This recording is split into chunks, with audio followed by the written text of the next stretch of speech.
ഉസ്മാന്റെ കെണിയോ? ഉസ്മാൻ അല്ലടോ, ഉന്മന് പള്ളേലുണ്ടാകുന്നേ.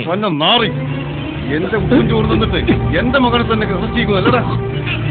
മനുഷ്യ നീ വെറും മണ്ണാണെന്നത് മനസ്സിൽ നിന്നും മായുകയാണോ?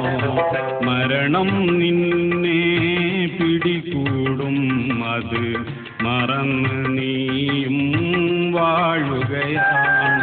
ഈ ഷൂക്കറിന് ഒരു പ്രത്യേകത ഉണ്ട്, അതെന്താന്ന് എനിക്കറിയോ? ഇവിടെ പുട്ടും പഴവും പൊറാട്ടയും മുട്ടക്കറിയും ഒക്കെ ഉണ്ട്. എടെ വെച്ച് ഉള്ളിലാ? ഇതാണ് ഈ ഒരു കാര്യം. തെണ്ടി, നീ ആരോടാണ് സംസാരിക്കുന്നത്?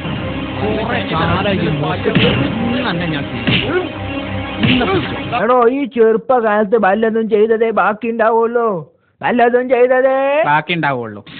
ആശുപത്രിയിൽ അത്യാധുനിക സൗകര്യങ്ങളും അതുപോലെ തന്നെ ചികിത്സാ രീതികളും വെച്ച് നോക്കുമ്പോൾ ഒരു 4-5 ലക്ഷം രൂപ വരും. തിരിച്ചു വരുമ്പോ എനിക്ക് അവകാശപ്പെട്ട സ്വത്തിലെങ്ങാനും കൈവച്ചെന്ന് ഞാൻ അറിഞ്ഞാൽ പിന്നെ മുറിവേറ്റ ഒരു സിംഹത്തെയായിരിക്കും നിങ്ങൾക്ക് നേരിടേണ്ടി വരിക. അത് മറന്നു പോകരുത്. ഇവിടെ എങ്ങാനും ഒരു ഭൂകമ്പം ഉണ്ടായിട്ട് ഗവൺമെന്റ് ആരോ പുനരധിവസിപ്പിച്ചെന്ന് ഞാൻ അറിഞ്ഞാല് ഞാൻ അവിടെ കടന്ന് ചെയ്താവും. അവിടെ തന്നെ കടന്ന് ഞാനും ചെയ്തോ. എക്സ്ക്യൂസ് മീ, ഈ ബിസിനസ്സിൽ മുസ്ലിയാരുടെ ലാഭം എത്രയാ?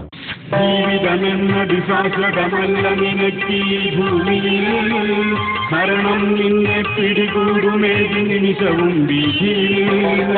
ജീവിതകാലം നേടിയ സമ്പത്തെല്ലാം പാരിതിൽ വിട്ടേച്ചു പോകും നിനക്ക് വെള്ളത്തുണി മാത്രമൊടുവിൽ. എനിക്കറിയോ 921 പോലെ പട്ടാളിറങ്ങിയ കഥ. 21 പട്ടാളിറങ്ങിയ കഥ മനസ്സിലാവായികയല്ല, പക്ഷെ ഒരു നിസ്സാര പ്രശ്നത്തിന്റെ പേരിൽ വെറുതെ നാട്ടുകാരുമായി പിണങ്ങണോ? എടാ അസീസ്,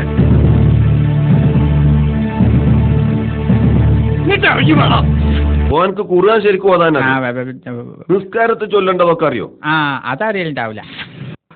കഴിവേറി മോനെ, ഇന്ന് ഞാൻ നിന്നെ അറസ്റ്റ് ചെയ്തില്ലായിരുന്നെങ്കിൽ നിന്റെ ശവം നാളെ വല്ല കുളത്തിൽ പോകുമായിരുന്നു. ഞങ്ങൾ പോലീസിൽ ഒരു ആംബ്ലേറ്റ് കൊടുക്കി. ആംബ്ലേറ്റ് അല്ലേടോ കുതിരെ, കംപ്ലൈന്റ്. ഏറ്റവും നടത്തിയത് ഞാൻ. നിങ്ങൾക്കൊക്കെ പള്ളിന്റെ ഉള്ളിൽ നിന്ന് മതിയാലോ റസൂലിനെ. പള്ളിയിൽ നിന്ന് പുറത്തിറങ്ങിയ ഏത് അബൂജാലിന്റെ പിന്നിലും കൊടി പിടിച്ച് സിന്ദാബാദ് വിളിക്കാം. ദേഹത്തോടെ നിനക്കെങ്ങനെ ധൈര്യം വന്ന്? വിടന്റെ ഒപ്പന് സുലൈമാനെ, ഞാനൊരു ലോക്യം കൂടെ വന്നതല്ലേ, പിരിവിന് വന്നതല്ലല്ലോ. അതും കോയാമ പറഞ്ഞതാ ശരി. എനിക്കിനിയും ഒരുപാട് വർഷത്തെ ജീവിതമില്ല.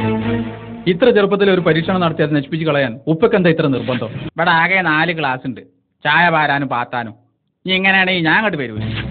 അവന്റെ കൈയും കാലും വെട്ടിമാറ്റണോ അതോ തല എടുക്കണോ? എഴുന്നേക്കടാ,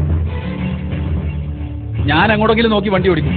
വഴിനീളെ കണ്ണീരിൽ നഷ്ടസ്വപ്നങ്ങൾ തൻ അരുമക്കിടാങ്ങളെ കവറടക്കി.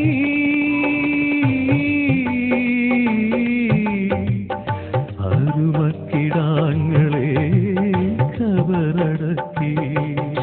അല്ലേ? എനിക്കറിയില്ല. ഉപ്പ കാണിച്ചു തന്നത് മാത്രമേ ഞാൻ കണ്ടിട്ടുള്ളൂ.